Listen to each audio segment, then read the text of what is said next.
मैं डॉक्टर अजय कुमार झा ज्ञान पीयूष चैनल में आप सबों का हार्दिक अभिनंदन है। आज मैं आप लोगों को माघ स्नान के महत्व के बारे में बताने जा रहा हूँ। माँ माने नहीं, अघ अर्थात पाप, अर्थात जिस महीने में पुण्य क्षेत्र में प्रातःकाल स्नान करने से समस्त पापों का नाश हो जाता है, उस मास का नाम माघ है। माघ स्नान गंगा, सरयू, प्रयागराज आदि किसी पुण्य क्षेत्र में जाकर करना चाहिए। पद्म पुराण के अनुसार आकाश में तारे हो तो उत्तम, तारों के डूबने पर मध्यम और सूर्योदय हो जाने पर अधम स्नान कहा जाता है।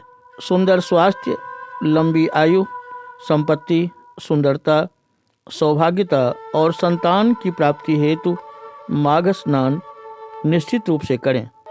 दरिद्रता, समस्त पाप और दुर्भाग्य रूपी कीचड़ को धोने हेतु माघ स्नान से बढ़कर दूसरा कोई उपाय नहीं है। मकर राशि पर सूर्य हो और माघ महीना हो तो स्नान न करने से मानव कैसे पाप से मुक्त होगा और वह किस प्रकार स्वर्ग को जाएगा, अर्थात संभव ही नहीं है।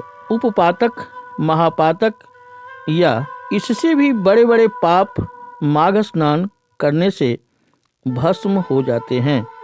सज्जनों, माघ स्नान की इच्छा जागृत हो गई तो समझें हमारे समस्त पाप नष्ट होने वाले हैं। आप अग्नि की तरह कांतिमान होकर सुंदर दिखने लगते हैं। उसी प्रकार से पापों से मुक्त हो जाते हैं। जिस प्रकार से वर्षा काल के बाद चंद्रमा चमकने लगता है, गीले, सूखे, छोटे बड़े, वाणी, मन और शरीर से किए गए पाप उसी प्रकार नष्ट हो जाते हैं जिस प्रकार अग्नि में लकड़ी के पड़ने से। जाने अनजाने या भूल से भी किए गए पाप तत्क्षण स्नान मात्र से नष्ट हो जाते हैं, जैसे अग्नि में रुई के रखने से। वायु पुराण के अनुसार बुद्धिमान लोग माघ में प्रयागराज स्नान की प्रशंसा करते हैं अथवा समुद्र में जाने वाली किसी भी नदी में स्नान करना श्रेयस्कर रहेगा। पद्म पुराण के अनुसार स्वर्ग में हमेशा के लिए निवास चाहते हो तो काशी, प्रयाग, हरिद्वार, अयोध्या, मथुरा आदि किसी भी तीर्थ में कहीं भी स्नान निश्चित रूप से करना चाहिए।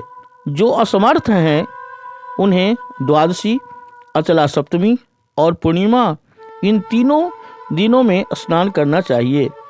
यह भी न हो तो कम से कम पौर्णमासी को निश्चित रूप से स्नान करना चाहिए। माघ स्नान करने से व्यक्ति 7 पीढ़ी पितृगण और 7 पीढ़ी मातृगण का उद्धार करता है और देवतुल्य हो जाता है।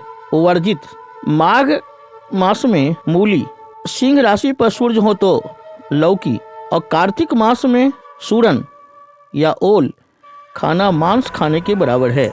अन्य नियम: भूमि पर शयन करना, तिल और घी से प्रतिदिन हवन करना, हविष्यान्न भोजन करना, ब्रह्मचर्य पूर्वक रहना महाफलदायक हैं। इतना कहकर मैं अपनी वाणी को विराम देता हूँ। जय भागीरथी, जय प्रयागराज।